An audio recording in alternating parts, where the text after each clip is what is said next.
Muito se fala sobre a depressão. Mas o que é depressão? Existe alguma explicação do espiritismo para a síndrome do pânico?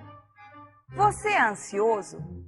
Por que será que o número de pessoas ansiosas tem crescido de uma forma assustadora? Para responder essas e muitas outras questões, contamos com a participação de Divaldo Franco, que é orador, educador e médico. Como definir o estado depressivo e como diferenciar da melancolia e da tristeza? A melancolia era o termo clássico, desde a Grécia Antiga, que nós vamos encontrar a partir de Hipócrates, a grande proposta dos melancólicos. Posteriormente, na literatura psiquiátrica, nós vamos ainda encontrar Galeno, médico grego do século II, fazendo abordagem da melancolia, dizendo que se tratava de um distúrbio procedente daquilo que ele considerava os fatores que desencadeiam determinados transtornos do indivíduo. A bilis negra, a bilis amarela, o sangue. Então, graças a essas colocações, a melancolia durou longamente na história. A palavra depressão vai surgir pela primeira vez na literatura inglesa por volta do fim do século XVII, começo do século XVIII. A tristeza é um ato de introspecção, nem sempre é melancólica.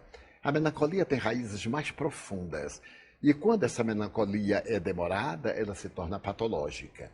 Todos temos momentos de tristeza, momentos de melancolia, que pode durar alguns dias. Freud, ao publicar por volta de 1900 um livro que ele intitulava Melancolia, ele asseverava que todo indivíduo, quando passa por uma perda, a perda de um objeto, a perda de um relacionamento, a perda de um emprego, a perda de alguém quando morre, e não concordo aí com o pai da psicanálise, porque ninguém perde outrem quando ele morre. Quando se morre, desencarna, falece.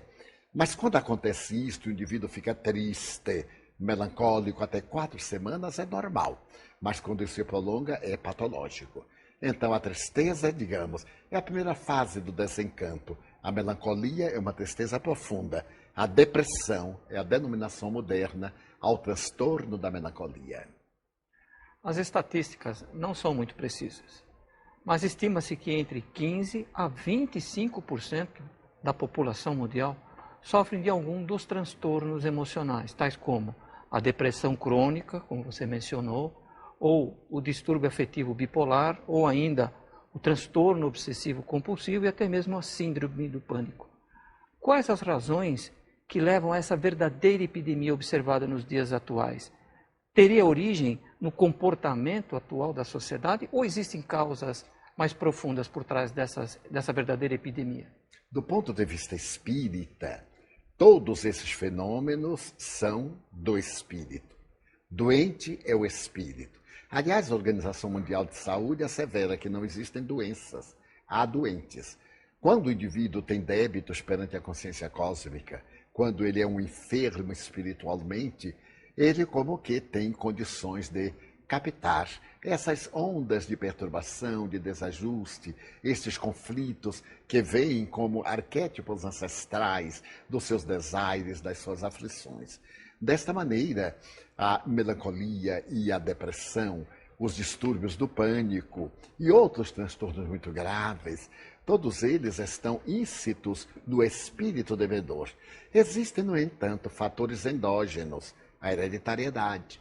Assevera-se que todo aquele que descende de um depressivo tem 30% de probabilidades de ser depressivo também. Mas se ele descende de um casal de depressivos, essa probabilidade sobe a 70%. As enfermidades infecto-contagiosas, as sequelas das enfermidades infecto-contagiosas levam ao estado depressivo, ao transtorno obsessivo-compulsivo, ao distúrbio do pânico e etc. Existem também os fatores de natureza exógena, aqueles externos, os relacionamentos psicossociais, os fenômenos socioeconômicos, as induções dos relacionamentos humanos, todos eles contribuem de alguma forma para a instalação desses transtornos de conduta. Foi Emílio Kraepelin, o notável pai da psiquiatria moderna, que estudou a depressão sob os dois aspectos, o unipolar e o bipolar, e que mais tarde seria transformado em distúrbio bipolar da afetividade. No entanto, há fatores hoje considerados de que esses psicossociais, o medo, a ansiedade, a solidão, são responsáveis por graves transtornos como fruto da nossa vida de tempo sem tempo. Estamos encarcerados nas horas, os compromissos perturbadores, as ansiedades. Então levam-nos a transtornos psicológicos muito graves. Mas o Espiritismo apresentou uma terceira psicogênese para todos esses fenômenos perturbadores, que é a lei de causa e efeito, a reencarnação. E nessa lei de causa e efeito, mesmo nos transtornos clássicos, academicamente considerados, o Espiritismo coloca mais uma síndrome, a da obsessão, interferência de espíritos perversos em nossas vidas. Os gregos já asseveravam que os deuses nos podem castigar. E asseveravam também que Platão e Sócrates periodicamente entravam em melancolia, e naqueles estados eram inspirados pelos deuses. Duas vertentes, a melancolia punitiva e a melancolia inspiradora. No entanto, vivemos hoje, como escreve muito bem um autor americano de nome Solomon, no livro notável O Diabo do Meio-Dia, que a depressão toma conta do mundo. Na sociedade americana do norte, 50 milhões de indivíduos são depressivos crônicos. 50 milhões de indivíduos estão em estado depressivo alternativos com recidivas. E depois do atentado de 2001, teremos um número muito maior. No Brasil, cujas estatísticas não são muito divulgadas, a depressão hoje, a melancolia, alcançam números surpreendentes. Você citou a ansiedade e o número de pessoas ansiosas tem crescido assustadoramente. Pelo que você explicou, existe uma razão espiritual para isso? Sem dúvida. A ansiedade é um fenômeno natural. Quando nós esperamos por alguém, quando aguardamos uma notícia, quando estamos na expectativa de um acontecimento, até eu me lembro do Pequeno Príncipe. Se tu dizes que vens às 4, desde as 2 eu te espero. Essa ansiedade é normal. Mas quando essa ansiedade nos leva a batimentos cardíacos acelerados, a sudorese abundante, ao estado de expectação e de transtorno, ela já é patológica. Dessa forma, essa ansiedade dos dias modernos, pela insatisfação, pela dificuldade no trânsito, pela ausência de relacionamentos saudáveis, ela nos leva a uma situação deplorável. E então, graças a isso, espíritos perversos acoplam-se ao nosso estado espiritual de inquietação e tudo isso desencadeia fenômenos dessa natureza. Outro distúrbio que vem tendo um crescimento preocupante e assustador é a síndrome do pânico. Qual a explicação que o Espiritismo tem para esse distúrbio? A síndrome do pânico é relativamente moderna. Segundo os historiadores da psiquiatria, foi o psicólogo da Costa, por volta de 1970, que analisando as síndromes da depressão, na qual estava em curso o que hoje chamamos de síndrome do pânico, caracterizou esse transtorno muito grave. O nome pânico vem do deus Pan, porque na tradição grega, o deus Pan, aquele que tem parte caprina e parte humana, era o zelador das montanhas da Arcádia. Quando alguém se adentrava nos seus domínios, ele aparecia e a pessoa entrava em pânico, em sua homenagem. E esse distúrbio hoje assalta os indivíduos. Invariavelmente, a psicogênese, do ponto de vista espírita, é uma consciência de culpa. A pessoa tem uma incerteza muito grande, tem uma insegurança. Trata-se de alguém que se refugia, espírito endividado que se refugia do corpo, para fugir de determinados problemas que foram praticados em vida anterior.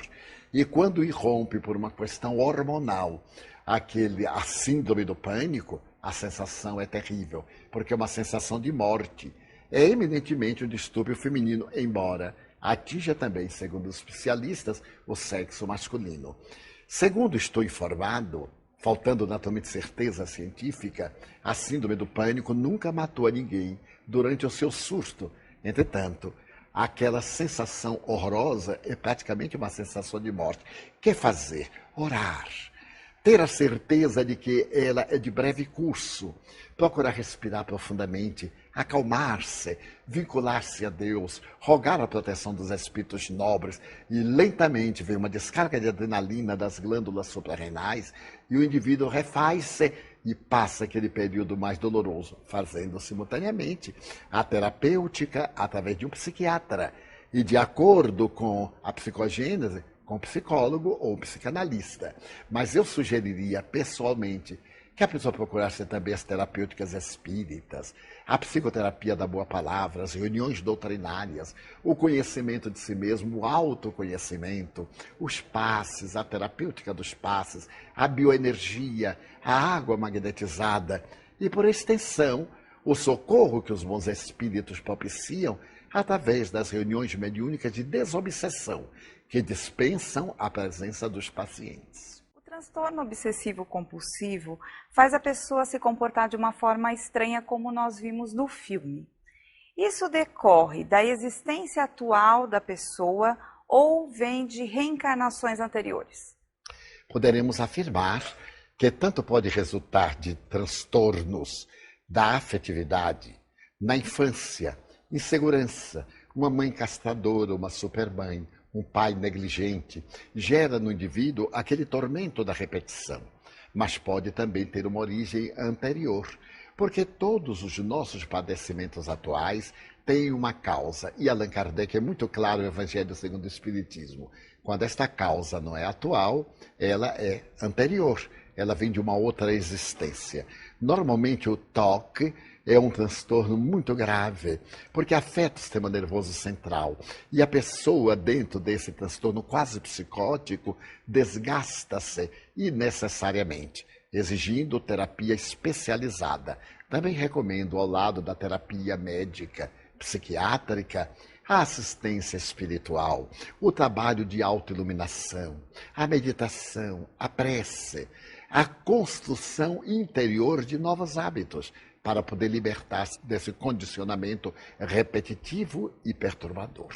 Valdo, a medicina clássica nos apresenta duas correntes distintas para obter a solução, ou o tratamento, melhor dizendo, para essas síndromes e distúrbios. A primeira dela, defendida pelos psiquiatras, se refere à reposição dos neurotransmissores, cuja ausência no corpo é o que provoca esse tipo de distúrbio. Já a corrente dos psicólogos e psicanalistas, por sua vez, diz que não. A pessoa precisaria de uma introspecção e buscar dentro dela a força para sobrepor-se a essas síndromes e distúrbios. E o Espiritismo, o que nos diz? É possível a cura desses distúrbios e síndromes? De que forma que podemos encontrar a cura desses distúrbios? Recorrendo-se à terapêutica psiquiátrica. Acredito pessoalmente que a problemática dos neurotransmissores responde perfeitamente por esses transtornos e outros tantos. É claro que, para que ocorra isto, há fatores genéticos, há fatores endógenos, há fatores, portanto, que a psicologia pode contribuir de maneira eficaz. O psicoterapeuta pode ajudar o paciente a encontrar aquele fator que lhe desencadeou esse transtorno de graves consequências. Mas para que se refaçam os neurotransmissores, estou de pleno acordo com a psiquiatria clássica, quando propõe os medicamentos hábeis para poderem contribuir com essas neurocomunicações. Mas o Espiritismo tem para dar o quê? Esse mesmo trabalho que o psicoterapeuta oferece, dentro das técnicas modernas da sua doutrina. O Espiritismo, indo mais além, desperta o indivíduo para uma visão da evolução reencarnacionista, de que estes são efeitos de outros males praticados ontem, que através de um ideal, através da ação da caridade, pelo bem que possa fazer, pela reflexão, pela prece, adquire méritos, reajustam-se os neurônios, porque o perispírito robustece-se, e é o perispírito exatamente este corpo organizador biológico, dentro de cujo campo se manifestam os neurônios e todas as atividades físicas, emocionais e psíquicas. quais os tipos de tratamento que os centros espíritas podem oferecer para as pessoas? E caso eles detectem o problema, o centro espírita pode assumir o tratamento sozinho e orientar a pessoa para abandonar o tratamento médico e psicológico? Jamais. A função do espiritismo não é curar corpos. É a primeira tese. É erradicar os males que se encontram enraizados na alma e se manifestam através dos problemas orgânicos. A função do centro espírita é estar ao lado da ciência, como disse o codificador. A ciência tem a sua própria metodologia e o espiritismo não veio substituir a ciência, veio completá-la. Vai além daquelas conclusões da ciência que estuda os efeitos e o espiritismo remonta à causa. Se em algum lugar médiuns ou instituições recomendarem o abandono da terapia médica, abandone esse lugar que deu essa proposta, porque é uma proposta que vai contra as diretrizes básicas da doutrina espírita. Todo centro espírita deve ter um atendimento fraternal, para que a pessoa apresente os seus problemas, um diálogo afetivo em que se intercambiam ideias, e o atendente fraterno é o companheiro que esclarece. Logo depois, de acordo com a problemática do paciente, ele encaminha para os diversos setores onde as nossas terapêuticas, todas elas energéticas, baseadas no Evangelho de Jesus, irão auxiliá-lo a fazer o autotratamento, o autodescobrimento, autorrealizar-se terapeuticamente, sem abandonar o concurso precioso da ciência acadêmica. As pessoas que sofrem de transtorno, esses transtornos psiquiátricos dos quais nós estamos falando, é possível que esses transtornos tenham origem na atuação de um espírito infeliz, que o espiritismo identifica como obsessor e que algumas religiões chamam de encosto. Se isso é possível, Divaldo, como identificar que isso está ocorrendo? O claro escuro entre uma problemática de ordem psicológica e psiquiátrica e uma obsessiva é muito sutil. Não há uma fronteira que possa estabelecer aqui começa o fenômeno obsessivo ou aqui tem início o fenômeno psicológico ou psiquiátrico.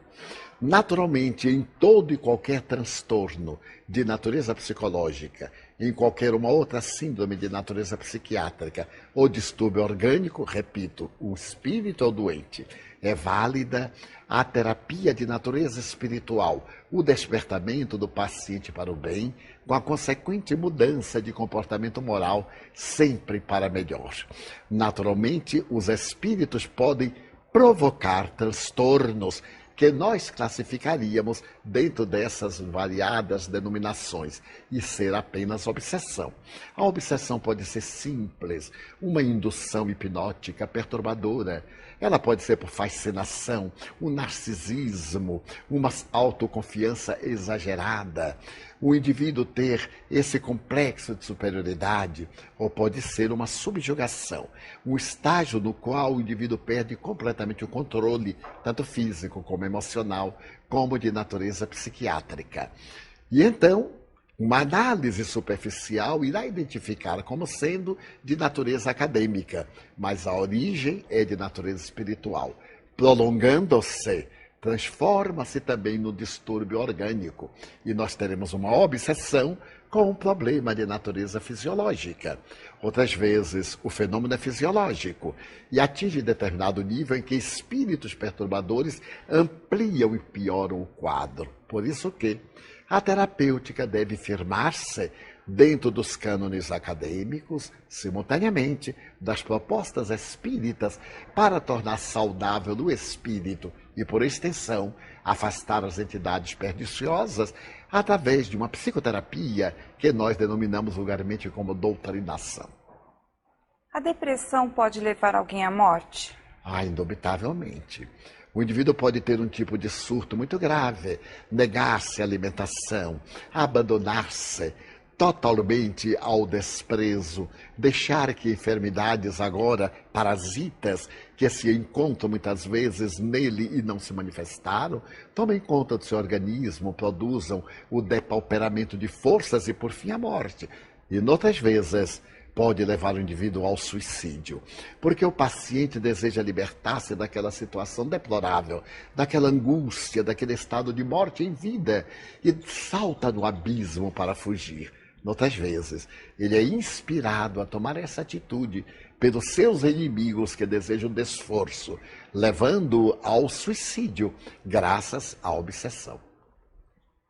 Gostaria de pedir um exemplo sobre o que o comportamento, a atitude de uma criatura que passa por um transtorno psiquiátrico desse porte pode ter para modificar o quadro. Eu me lembrei de uma história que você contou há algum tempo sobre uma senhora que ficou conhecida como a Dama das Violetas, se eu não me engano. Você poderia compartilhar isso conosco e com os ouvintes, a título de uma grande exemplificação? É uma das belas histórias da psiquiatria contemporânea. Um grande psiquiatra americano foi chamado para ver uma senhora que estava numa depressão profunda fazia muitos anos. E quando ele foi vê-la, ele perguntou-lhe se estava disposta a que ele narrasse a verdade. Ele ia dizer-lhe qual era a problemática que ela possuía, o drama, que ele era um psiquiatra, e que se ela estava disposta a receber a colaboração dele. A senhora, em depressão muito profunda, aqueceu. Ele então pediu licença para percorrer a casa. A casa era pintada em tons grises, era tudo muito depressivo, mas quando ele chegou numa varanda, ele percebeu que ela cultivava violetas. Então ele percebeu que ali estava um fator que poderia despertar nela sentimentos positivos e terapêuticos. Ele, retornando, disse: notei que a senhora gosta de violetas. Ela disse: são a minha paixão. Ele conversou longamente e, como terapêutico, ele recomendou à família que mandasse para ela convites de casamento, de aniversário. Ele tinha notado que estavam lá os envelopes sem ela abrir. Mas antes de sair, ele disse: bom, já que a senhora gosta tanto de violetas, aqui estão cartões de convites para aniversários, para batizados. Por que a senhora não manda um vaso de violeta, um presente? Ela disse: mas doutor, não custa nada, senhora. Já que a senhora é colecionadora, mande. É uma forma de homenagear as pessoas. Ela aceitou. E a partir daí ela começou a receber muitos convites e naturalmente mandava os vasos de violeta até que eles terminaram. Ela sentiu-se agora inclinada a ir a uma casa de plantas, comprar outras tantas, e assim ela foi saindo lentamente da depressão, motivada pelo hábito de distribuir violetas. E como resultado, quando ela desencarnou, a cidade em que morava sentiu muita falta da Dama das Violetas. Muito se fala no tratamento da depressão, mas como nós podemos evitar chegar a esse quadro? Às vezes é difícil, porque o indivíduo é fragilizado. Com essas circunstâncias externas do medo, da ansiedade, da solidão, do desamor, o indivíduo fica fragilizado. E quando ocorre algo que o abala profundamente, ele foge para dentro e perde o interesse pelos valores da vida. Então, uma psicoterapia preventiva seria a busca da prece, tornar-se útil, procurar fazer o bem ao próximo, porque com isso fortalece-se.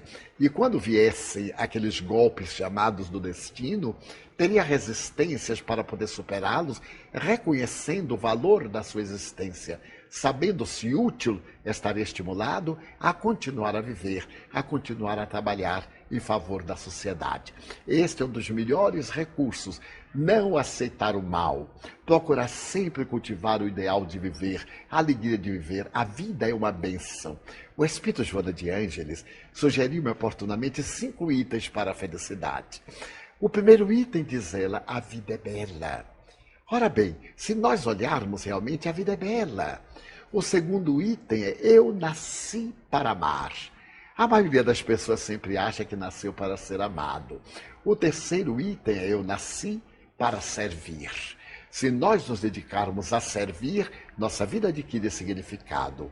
O quarto item é o mal que me fazem não me faz mal.